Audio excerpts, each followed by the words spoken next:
మీకు ఈ భగవద్గీత మీద, రామాయణం మీద, భారతం మీద, ఈ ఇతిహాసాల మీద ఎందుకు సార్ ఇంత ఇంట్రెస్ట్? ఎందుకంటే నేను మిమ్మల్ని చూస్తున్నాను కదా, అనర్గళంగా మాట్లాడేస్తారు.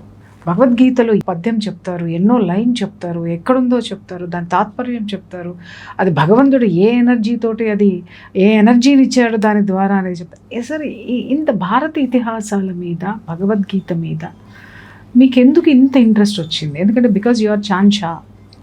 ఖురాన్లో 14వ సూర అంటే సూరతుల్ ఇబ్రాహీం అని ఉంటుంది. దాంట్లో 4th వర్స్ 4వ ఆయత్లో ఉంటుంది అనమాట. వమా అర్సల్నా ఇల్లా బిలిసానిహి అంటాడు.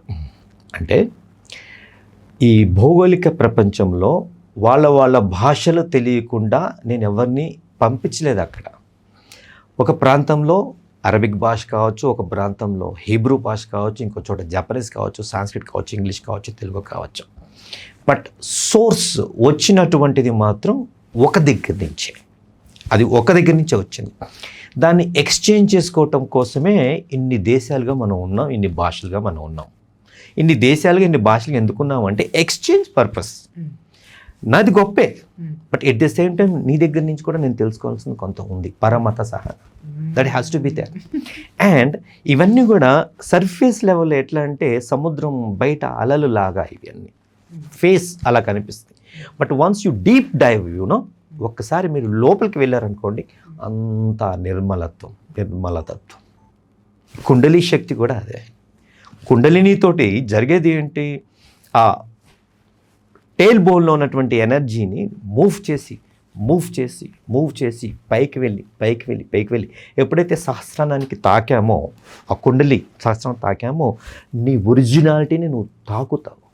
అప్పుడు మనిషి మారిపోతాడు. అతను చూసే విధానం. నిన్నటి వరకు ప్రపంచంలో వాడు క్రిమినల్గా ఉండొచ్చేమో, అతను ఒక రత్నాకరుడుగా ఉండొచ్చేమో, బట్ ఎప్పుడైతే అది మరా అని రామాగా నారదుడు మార్చాడో, అతడు ఒక వాల్మీకిగా బయటికి మేనిఫెస్ట్ అవుతాడు. కుండలిని శక్తి ఒక క్రిమినల్ని ఒక గొప్ప ఆధార్గా మార్చింది, ఒక ట్రాన్స్ఫార్మర్గా మార్చింది, ఒక మోటివేషనల్ స్పీకర్గా మార్చింది. సో కుండలిని శక్తికి అంత పవర్ ఉంది. అందుకే భగవద్గీతలో కూడా అంటాడు, మీరు ఒక క్షణంలోనే సంతోషం పొందుతారేమో, బట్ యోగీస్ నాతో నిత్యము రమిస్తూ ఉంటారు. They are 24/7 in romance with me. ఆ కుండలి శక్తి జాగృత అయ్యి తనను తాను తాకినప్పుడు, అప్పుడు ఆ పరమాత్మ తాకినప్పుడు అది ఎంతసేపు మెయింటైన్ చేయాలి. నిత్యము ఆ తత్వంలో ఉన్నప్పుడు వాళ్ళ దగ్గరికి మీరు వెళ్ళి, ఇప్పుడు శ్రీరాముడు అంత టాస్క్ ఆపరేషన్ ఫినిష్ చేసుకున్నాక, శ్రీలంక ఆపరేషన్ ఫినిష్ చేసుకున్నాక రిటర్న్ అయ్యేటప్పుడు వెళ్ళి కలిసింది భరద్వాజ మహర్షిని కలిశాడు. అవును, గురువులు లేనిదే, వారి యొక్క ఇది లేనిదే భగవంతుడు కూడా ముందుకు వెళ్ళాడు సార్.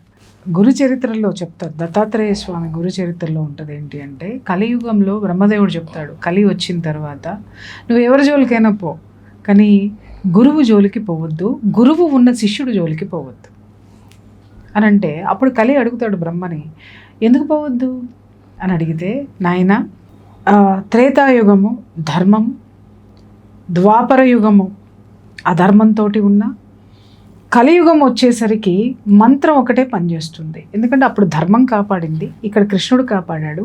ఇక్కడ కలియుగానికి వచ్చేసరికి మంత్రం మాత్రమే ఇప్పుడు ఉన్నటువంటి ఈ జనాన్ని కాపాడేటటువంటిది మంత్రము. ఆ మంత్రానికే భగవంతుడు ఆధీనుడై ఉంటాడు. ఆ మంత్రము గురువుకి ఆధీనంలో ఉంటుంది. That's true. ఇంత పెద్ద టాస్క్ ప్రాజెక్ట్ ఫుల్ఫిల్ చేసి ఆయన వేరే రాజు దగ్గరికి వెళ్ళలా, తపోధనం కలిగిన భరద్వాజ దగ్గరికి వెళ్ళినప్పుడు ఆ భరద్వాజ గారు చెప్పిన మాటలే ఇవి, మిత్రాన్ని ధనధాన్యాన్ని సమ్మానితి హివ మనుష్యానాం. కానీ నిజమేంటి అంటే మిత్రులు, ధనము, ధాన్యము, ఆస్తులు ఇదే గొప్ప అనుకుంటున్నారు మనుషులు. కానీ నిజమైంది ఏంటంటే, జననీ జన్మభూమిశ్చ స్వర్గాదపి గరీయసి అని భరద్వాజ మహర్షి ఎప్పుడైతే రాముడితో చెప్తాడో, రాముడు ఏకదం ఇట్లానేస్తాడు, శిరస్సు వంచేసి. అప్పుడు ఒక కోరిక కోరుతాడు, తన కోసం కాదు, తన ప్రజలందరి కోసం కోరుతాడు. ఇమీడియట్లీ తథైవ అంటే భరద్వాజ నోటి నుంచి తదాస్తనే వస్తుంది. తథా ఏవ, నువ్వు ఎట్లా అనుకున్నావు అది మేనిఫెస్ట్ అయిపోను కాక ఆన్ ద స్పాట్ కావాల్సింది మేనిఫెస్ట్ అయిపోతుంది. సో అంత మేనిఫెస్టేషన్ కెపాసిటీ కలిగినటువంటి వాళ్ళు ఏంటి అంటే కుండలిని శక్తి జాగృతి చేసుకొని ఉన్నారు. సో ఆ కుండలిని శక్తి జాగృతితోటే గొప్ప గొప్ప విజయాలు జరిగాయి, ఆవిష్కరణలు జరిగాయి. తర్వాత కొంతమంది ఊగిపోతుంటారు, కింద పడిపోతుంటారు అనే దానికి జస్ట్ మీకు చెప్తాను. Positive aspects are there, negative aspects are there. ఎట్లయితే మహిళా మూర్తుల విషయం మనం మాట్లాడుకున్నామో, ఆ ట్రోమాస్ అన్ని ఉన్నాయో, సో నాడీ సెంటర్స్లో అవి బ్లాకేజెస్ అయిపోయి ఉంటాయి. ఆ బ్లాకేజెస్ అన్నీ కూడా ఏడుపు రూపంలో ఫస్ట్ బయటికి వెళ్తుంది, ఏడుపు రూపంలో. ఆ ఏడుపు రూపం కూడా దాటేసి ఇంకా ముదురుగా ఉన్నప్పుడు కొంచెం షేకింగ్ రూపంలో బయటికి వెళ్తుంది, షౌటింగ్ రూపంలో బయటికి వెళ్తుంది. అవన్నీ వెళ్ళాలి, మంచిదే. అవన్నీ వెళ్ళాలి, మంచిది, ఖచ్చితంగా వెళ్ళాల్సిందే. ఎప్పుడైతే లోపలంతా శుద్ధి శుద్ధి శుద్ధి శుద్ధి జరిగితే తప్ప ఎనర్జీ ఫ్రీ ఫ్లోయింగ్ అనేది ఉండదు, అది మంచిది.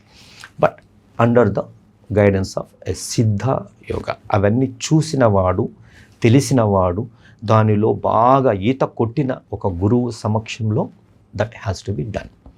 ఇట్లా నేను టచ్ చేసేస్తే నీకు జాగృతి అయిపోతుంది, నా దగ్గర ₹1,00,000 కట్టు. నేను ఇవే చూసి మిమ్మల్ని అడిగాను సార్. అక్కడ ఫీజు కూడా పెడతారు, ఇన్ని వేలు లేకపోతే ఇంతో ఏదో మీరు అన్న అమౌంట్స్. బట్ వాళ్ళు ఏం చేస్తారు అంటే ఇలా ఏదో బొటన్ వేలుతోటి, ఇలా కాలు బొటన్ వేలుతో నొక్కగానే టిక్టిక్గానే కదిలేస్తూ ఉంటారు. ఇంకొకళ్ళ దగ్గరికి వచ్చి అదేంటి సోలార్ ప్లక్స్ చక్ర దగ్గర కాలుతోటి ఇలా అనగా అంటారు, పైకి కిందకి ఊపుతుంటారు.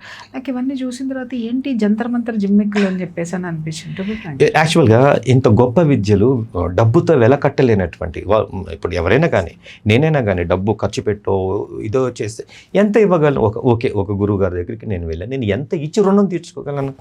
ఇది డబ్బుకి ముడి కట్టి ఇంత అని ఫీజు కట్టి, ఓ మై గాడ్ సినిమాలో ఆ స్వామీజీ చెప్పు ఇట్లా పెట్టేసి ఇట్లా వెళ్ళిపోతే లైక్ దాట్. దీని ద్వారా ఏమైపోతుందంటే అది తప్పుద్రోవ పట్టించిపోతుంది. శాస్త్రం అనేది ఏకం సత్ విప్ర బహుదా వదంతి. ఆ వాళ్ళు శాస్త్రం ఒకటే సత్యము, అది సనాతనము, ఎప్పటికది ఒకటే ఉంటుంది అంతే. కానీ శాస్త్రీస్ ఎవరైతే దాన్ని అర్థం చేసుకుంటారో, the scholars, the practitioner, the సాధకాస్, మళ్ళా తర్వాత తరాలకి ఇస్తున్నారో, ఇక్కడ లోపం జరగటం కారణంగా ఈ శాస్త్రీయ విధాన ఫ్లోలో శాస్త్రి యొక్క లోపము శాస్త్రాన్ని దూషించేటట్టుగా మారుతుంది. కాబట్టే మనకి ఇక్కడ అన్యాయం జరుగుతుంది భారతీయ వైజ్ఞానిక యుగానికి. సో ఇప్పుడు మనకు అవసరమైంది ఏంటంటే, ప్రపంచానికి చెప్పాలి అంటే it has to B A scientific manner. So ఈ హైపోథిసిస్ ఒకటి తీసుకొని దానికి ఏం జరుగుతుంది ఇది చేస్తే, హార్ట్ మ్యాథ్ ఇన్స్టిట్యూట్ అని అమెరికాకి సంబంధించిన వాళ్ళు కొన్ని పరికరాలు క్రియేట్ చేసి, ఆ పరికరాలని వాడి ఈ ఫ్రీక్వెన్సీ అప్లై చేయటం ద్వారా దీని ద్వారా ఏం జరుగుతుంది అనేది వాళ్ళు రికార్డ్ చేసి ప్రపంచానికి చూపిస్తున్నారు. డాక్టర్ గ్రెగ్ బ్రేడెన్ అని మహానుభావుడు, నాకు తెలిసి ఖచ్చితంగా ఆయన పూర్వజన్మలో భారతీయుడై ఉంటాడు, ఒక ఋషి ఒకటి చూసాను సార్. ఒక ప్లానెట్, దీంట్లో స్పేస్ ప్లానెట్లో శివుడి ఢమరుకం సౌండ్ వస్తుందని చెప్పేసి అది విజన్ రిలీజ్ చేశారు సార్ దీంట్లో. అంటే శబ్దం, శూన్యం నుంచే శబ్దం పుట్టింది. ఇందాక మీరు మాట్లాడేటప్పుడు సౌండ్ అన్నారు, చాలా మంచి క్లూ ఇచ్చారు, లీడ్ ఇచ్చారు అన్ననే. ఈ సృష్టి మొత్తం కూడా ఆ ఢమరుక శబ్దం, that is nothing resonance. What is damaruka? Resembles రెండు బీట్స్ ఒకే టైంలో టక్ అని కొట్టుకున్నప్పుడు ఆ రెండింటి సెంటర్ పాయింట్లో ఒక రెజొనెన్స్ అనేది క్రియేట్ అవుతుంది. ఆ రెజొనెన్స్ వచ్చిన సౌండ్తో ఒక షేప్ అనేది తయారవుతుంది. అది పర్వతం షేపా, చెట్టు షేపా, 84 లక్షల జీవరాశి ఏ షేప్లో ఉండాలి అనేది, అవన్నీ కూడా ఎక్కడి నుంచి మొదలైనవి మీరే చెప్పేశారు, శూన్యములో నుంచి. సో అప్పుడు జస్ట్ ఆది అందు ఏముంది, nothing was there, pure energy. హలో నుంచి ఫస్ట్ ఓవెల్స్ ఇచ్చాడు, ఈ రు లుల్లు ఏ ఐ ఓ ఔ అమ్మ 16. అవి దాటిన తర్వాత కచట తప వర్గాలకి వెళ్ళి కక్క గగన చచ్చ జజ్జన టట్ట టటడన తతదన బొబ్బ బొబ్బ యా రాలావ సే ష క్ష హ క్ష అల్టిమేట్గా తీసుకొచ్చాడు. ఇవన్నీ దేంట్లో లైన్ చేశాడు, లైన్ చేశాడు. దీని నుంచి ఈ ఫ్రీక్వెన్సీని బట్టి ఒక్కొక్క దానికి ఒక్కొక్క షేప్ వెళ్ళింది. పర్వతం నువ్వు ఇలా ఉండు, చెట్టు నువ్వు ఇలా ఉండు, కుక్క నువ్వు ఇలా ఉండు, మత్స్యమా నువ్వు ఇలా ఉండు. శబ్దం నుంచి పుట్టినటువంటి సృష్టి. మన హీలింగ్లో కూడా ఇవి వాడతాం, శబ్దాలు వాడతాం, సౌండ్ హీలింగ్. ఈ రోజుల్లో సౌండ్ హీలింగ్ అని చేస్తున్నారు. అది కూడా మన మన విజ్ఞానాల్లో ఒక బిందువు, నీటి బిందువు. మన సముద్ర విజ్ఞానం అనే సముద్రంలో అది ఒక నీటి బిందువు. ఓకే, దానికి ఉంది సౌండ్ హీలింగ్ అనేది ఉంది. ఐ బిలీవ్ సార్, నేనేమంటానంటే ఇది లేవు అనను, ప్రతిదీ ఉంది, కానీ దాని మాస్టరీ ఉందా లేదా చేసేవాళ్ళు. That is important. Is he mastery or not? So అట్లా ఆ జ్ఞానము తను పొంది ఉన్నాడా లేదా, ఆ జ్ఞానము ఆమెలో ఉందా లేదా, ఆ జ్ఞానము అది ఇచ్చేటటువంటి శక్తి జనాలకి ఇచ్చేటంత ఉందా, మళ్ళీ వాళ్ళలో ఉన్నంత మాత్రాన కుదరదు, అది జనానికి ఇచ్చేటంత ఉందా లేదా, ఇవన్నీ కూడా క్రోడీకరించుకోవాల్సినటువంటి అవసరం మాత్రము ఈ కలియుగంలో మాత్రం చాలా ఉంది. చాంచయ్య గారు, మీరు అడిగిన ప్రశ్నకి ఇంత ఇంట్రెస్ట్ ఏంటి శాస్త్రాల మీద అనేసి, నేను ఏదైనా సాధించాను, ఒక మోక్షం పొందడానికి ఒక అర్హత అని అడిగితే భారతదేశపు పుణ్యభూమిలో నాకు ఒక జన్మ దొరికింది. This is qualification for me to attain self actualization, self realization, ఆ నిర్వాణం, ఆ మోక్షం పొందడానికి. తర్వాత ఇక్కడ కావాల్సిన జ్ఞానము, అన్ని రకాల భాషల జ్ఞానాలు నాకు ఇక్కడ ఉన్నాయి. హీబ్రూ జ్ఞానం నాకు ఇక్కడ దొరుకుతుంది, అరబిక్ జ్ఞానం నాకు ఇక్కడ ఫ్రీగా దొరుకుతుంది, సంస్కృత జ్ఞానం నాకు ఇక్కడ దొరుకుతుంది. జస్ట్ నేను కొంచెం అదృష్టవంతుడిని, మా తల్లిదండ్రుల పుణ్యం, నాకు దొరికిన గురువులు, నేను శుశ్రూష చేసుకున్నటువంటి నా ఎన్వైరన్మెంట్ నాకు త్వరగా దాన్ని తీసుకోవటానికి, త్వరగా పొందుకోవటానికి కొంచెం హెల్ప్ చేశాయి. సంతోషం, దాని సంతోషం. పూర్వజన్మ సుకృతం కూడా ఉండాలి దీంట్లో. ఎందుకనంటే it's great really. Well wishes the people like you making ఏదైనా తపోధనం. భరద్వాజ మహర్షి దగ్గరికి ఎందుకు వెళ్ళాడు? తపోధనం, ఆ ధనం తీసుకోవడానికి. తపోధనం. సో అలా మనం దేని మీద, ఏ ఫ్రీక్వెన్సీ ధనం మీద మనం మనసు పెడితే, అది పొలిటికల్ ధనమా, ఆర్థిక ధనమా, బిజినెస్ ధనమా, ఇండస్ట్రీస్ పెట్టే ధనమా, ఆటోమేటిక్గా వస్తుంది. ఫర్దర్గా చాలా క్వశ్చన్స్ ఉన్నాయి, ఎందుకంటే చాలా సుదీర్ఘమైనటువంటి ఈ డిస్కషన్లో నాకు 2 విషయాలు చాలా అద్భుతం అనిపించినాయండి. ఏంటంటే, ఒకటి వచ్చేసి మీరు అన్నారు చూసారా, భారతదేశంలో జన్మ తీసుకోవడం వల్ల ఇక్కడ ఇంత జ్ఞానం నేను పొందగలిగాను, అంటే అంత ప్రపంచంలో ఉన్న జ్ఞానం మొత్తం ఇక్కడ తీసుకున్నాను అన్నారు చూసారా, అది నిజంగా గర్వపడుతున్నా నేను. ఒకటి. రెండో విషయం ఏంటంటే, మీరన్నారు కుండలీకరణ జాగృతి అని అంటే మనల్ని మనం ఏమి మేనిఫెస్ట్ చేసుకుంటామో దానిని మనకి అందించేటటువంటి శక్తి అది మనలో ఉంది, దాన్ని జాగృతం చేయడం అనేటటువంటిది. దాన్ని జాగృతం చేయకుండా ఉండడం వల్లనే ఈ negative thoughts, toxic relationships, toxic friends, తర్వాత ఇవన్నీ కూడా ఈ whatever we are doing nonsense and all enjoyment అనుకుంటాము, బట్ అది ఇట్ బికమ్ టాక్సిక్ అండి లేటర్ ఆన్. సో ఈ రెండుటిని కూడా మీరు ఈ భూమి మీద ఉన్నటువంటి ఈ శక్తి ద్వారా అనుసంధానమయ్యి మీరు ఉన్నారు చూసారా, దాన్ని ఇంకా జనానికి చెప్పడం అనేటటువంటిది, దాన్ని మీరు భగవద్గీతతోటి, ఇతిహాసాలతోటి, ఇంకా మీరు చెప్పాలి అనంటే దాన్ని బైబిల్, ఖురాను, ఇందులో ఏముందనేది కూడా తీసుకొచ్చి మీరు ఇది చేస్తున్నారు. మీతో నేను మాట్లాడినప్పుడు ఎక్కడా కూడా మీరు ఒక నెగటివ్ అనేటటువంటిది కూడా మీరు మాట్లాడడం అనేటటువంటిది నేను వినలేదు.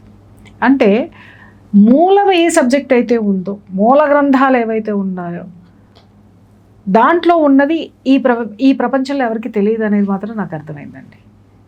దాన్ని దాచి ఎవరి చరిత్రను వాళ్ళు రాసి ఈ భూమి మీద పెట్టి ఈరోజు ఒక అనిశ్చితి క్రియేట్ చేసుకుని వాళ్ళు కూడా అనిశ్చితిలో ఉన్నారనేటటువంటి వాస్తవాన్ని వాళ్ళు గ్రహించాలని తొందరగా కోరుకుంటున్నాను నేను. ఎందుకంటే మీరు ఇక్కడ కూర్చొని మాట్లాడగలుగుతున్నారు, ఇంత ధైర్యంగా చెప్పగలుగుతున్నారు, ఇంత ధైర్యంగా ఉన్నారు, మీరు ఒప్పుకున్నారు, అది ప్రతి ఒక్కళ్ళల్లో రావాలి సార్. వచ్చిన రోజున ఈ విభేదాలు ఎవరి మధ్యన ఉండవు, పెట్టుకోవాలని ఎవరు కూడా అనుకోరు కూడా. సో గ్రేట్ అండి, నిజంగా చెప్తున్నాను. 2 విషయాలు చాలా గొప్పగా చెప్పారు. అదే టచెస్ మై హార్ట్. మీ జ్ఞానము, మీ సబ్జెక్ట్, ఎందుకంటే మీ సబ్జెక్ట్తో నేను ఇంతకుముందు చాలా మాట్లాడి ఉన్నాను. నేను చాలా రోజులు చాలా డిస్కషన్స్ జరిగిన తర్వాతనే ఈ సబ్జెక్టుని మీతోటి స్క్రీన్ మీద మనవాళ్ళు కూడా వినాలి అనేసి స్క్రీన్ ముందుకు తీసుకొచ్చాను. ఇంకా ముందు నాకే డౌట్స్ ఉన్నా, నాకే థాట్స్ ఉన్నా, నాకు ఏది జనాలకు ఇవ్వాలని ఉన్నా, మీ దగ్గర ఉన్నటువంటి సబ్జెక్టుని వారికి చేర్చేటప్పుడు డెఫినెట్గా ఆ ప్రయత్నం అయితే చేస్తాను సార్. థ్యాంక్ యూ మా స్టూడియోకి వచ్చినందుకు మంచి విషయాలు చెప్పారు. Thank you. Thank you very much.